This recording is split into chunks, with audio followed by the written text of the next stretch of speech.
Great. So I think in the interest of time, I'm just going to start right away. And I think there's no moderator, so I think you can just jump in with questions or wait until afterwards. I'm very happy to present here on a division of laborers, identity and efficiency in India.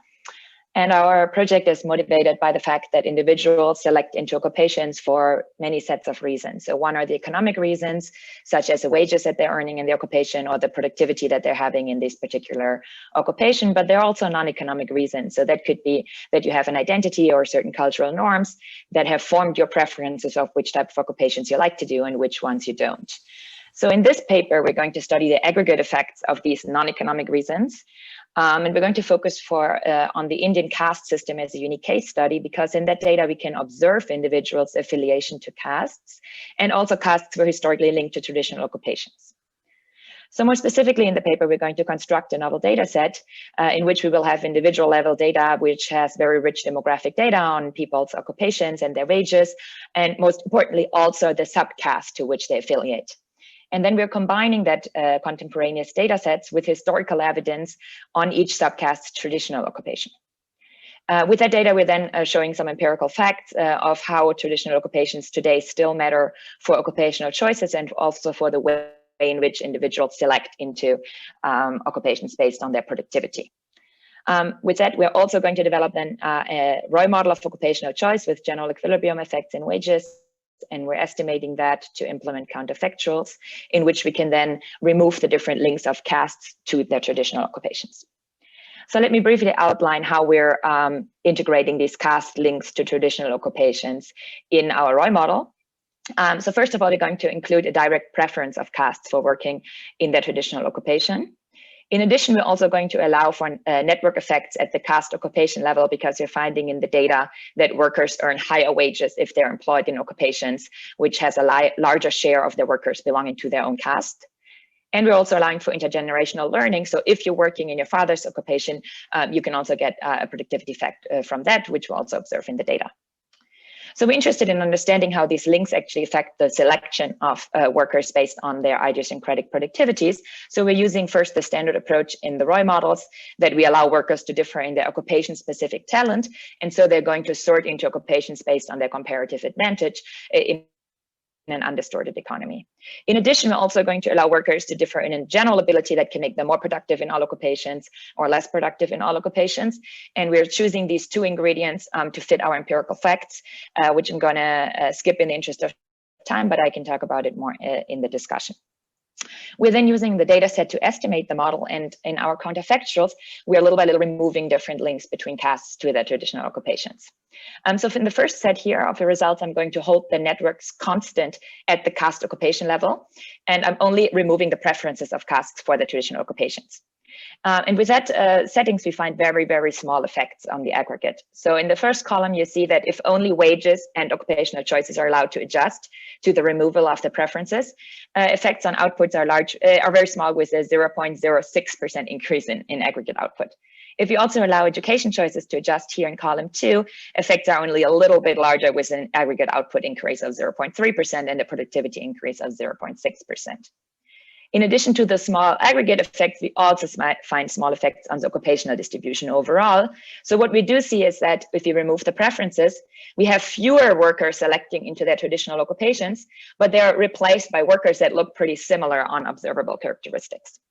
An important thing to keep in mind, though, is that in this exercise, we're keeping the parameters of the aggregate production function constant, and we're exploring, we're interested in relaxing that in future work as well. So in this results that I talked about, we remove the preferences, but workers are still tied to their occupations because of the parental learning and because of the caste networks. So here in column 3, we're orthogonalizing the distribution of fathers' networks to their traditional occupations to remove that additional link.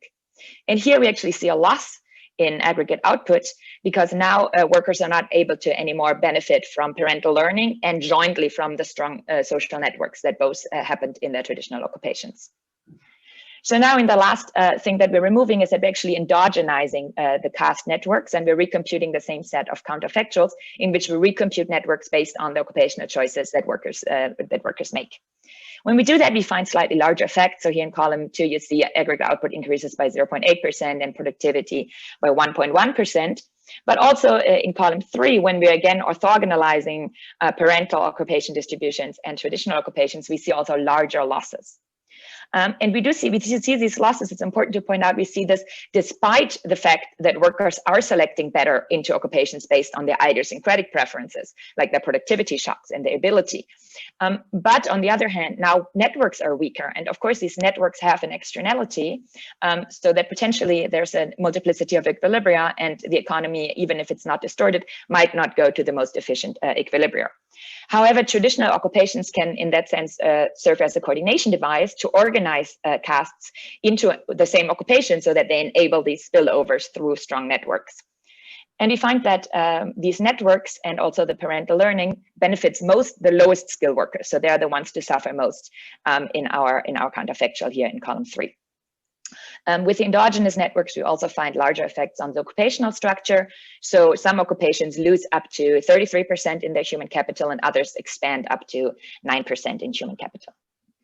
So to conclude, we do find that non-pecuniary aspects matter for occupational choices, but we find in the Indian caste system that removing the pure preferences has rather small effects on aggregate output and also on the occupational distribution.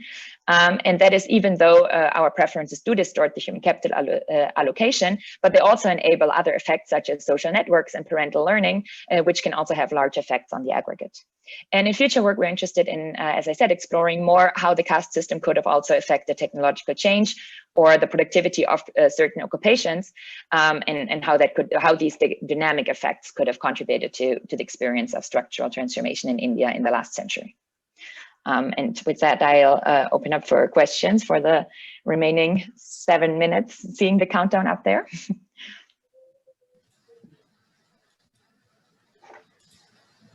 I'll start, I guess. I think this is probably one of these models where preferences and like distortionary taus are going to be isomorphic. Is there a particular reason why you call this a preference when it's almost certainly the opposite? No, so we're not making any statements on welfare because as you said, we cannot distinguish if people like being in a traditional occupation or if there's some sort of a constraint that the caste imposes that they penalize people from deviating from that norm. So could use that as equivalent, and that's why we're not making welfare statements. We just look at aggregate outputs. Should we just speak up, or Tatiana, you gonna call us? Yes, I think you can just speak up. We are just like super interesting. Quick question. Like it seems to me, and of course, by seeing all these, like 5 minutes, there could be like 2 reasons behind like your results. Either that heterogeneity in preference is not that large, given your estimates, or that heterogeneity in ability is not that large across caste, and so it doesn't really matter who selects where. So it would be like useful to get a little bit more of a sense of the data and in your estimates to kind of try to unpack these different explanations, if I'm right. Yeah, it's true. So the heterogeneity in preferences, for example, we benchmark it to the deviation in amenities in each occupation, which we also estimate, and the standard deviation is small compared to the standard deviation of amenities for those preferences. For ability, we I have to say how I can relate those two to each other. But for ability, so we do see these gains of a better allocation of workers into human capital. So of course, if there was no heterogeneity in individuals, if the standard deviation was 0 for those occupation-specific shocks, then you wouldn't have any losses through distorting the occupational choices. But we do see those gains. They are just offset by the other effects from networks and parental learning. But disentangling them are small, right? Are much smaller than the literature. Like comparing, for example, this with like Brian and Morton that use like a very similar framework, and they look across like regions rather than caste. They find like much larger result, and so like would be interesting to know that is because across like regions that barriers are larger, which would be like very counterintuitive because we expect that there are like massive barriers across caste in India. At least that would be like my expectations, or whether the results are driven by the fact that you don't estimate like very large heterogeneity in ability, and hence there is not that much gains from reallocating labor. Yeah, it's interesting that you mentioned the other paper, because what they also find what's important is to allow for a correlation between shocks across regions. And so here that's kind of similar to what I mentioned in the presentation, that we're also allowing workers to have a lower or higher general ability in all occupations.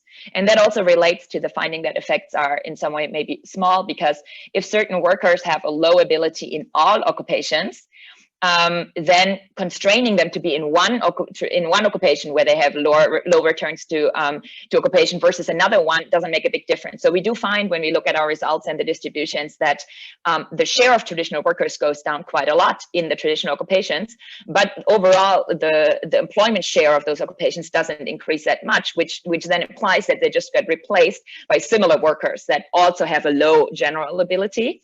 And they're basically not, if like one caste is doing their washerman, and now there are like 10 percentage points less of traditional workers who are doing that job, but they're just getting replaced by other low-skilled workers in the economy. So we don't have large aggregate effects. And these general ability also matters a lot. And in that sense, they're similar.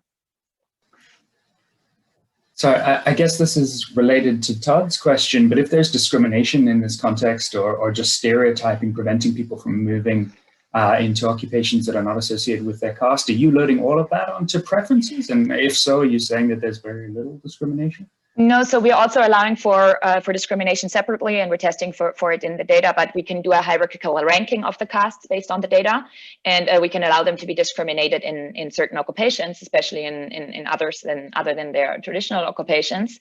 And then we can model separately wage discrimination, that conditional on choosing in other occupations, they are getting paid less versus their occupational preferences, or this other distortion or cultural norms effect that I mentioned. And you can disentangle those two from the data that you observe on wages and on occupational choices. So that's those two things can be modeled separately. And we're keeping the discrimination part. We're not changing that in the counterfactuals. We're only changing the preference part, and then the other links between castes and traditional occupations, but not the wage discrimination. Sorry, do you have entrepreneurs in this data? And how do you think of capital? I guess that was... Yeah, no, we're completely abstracting from that. So the framework follows in that sense a bit the paper of Shea, Hurst, Clino, and Johns for the US, where they also just focus on human capital and on that mechanism, and it abstracts from capital. And in terms of the production side, we're modeling only this aggregate production function that aggregates human capital from each occupation into the production of the homogeneous consumption good. And once we estimate that yes production function, we're also, as I said, keeping that constant in our counterfactuals.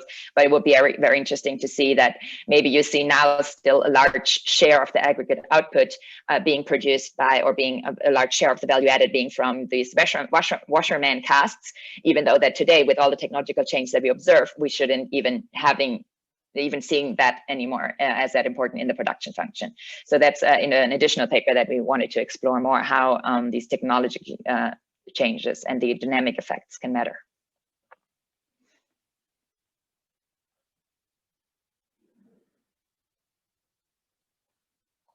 Okay, great.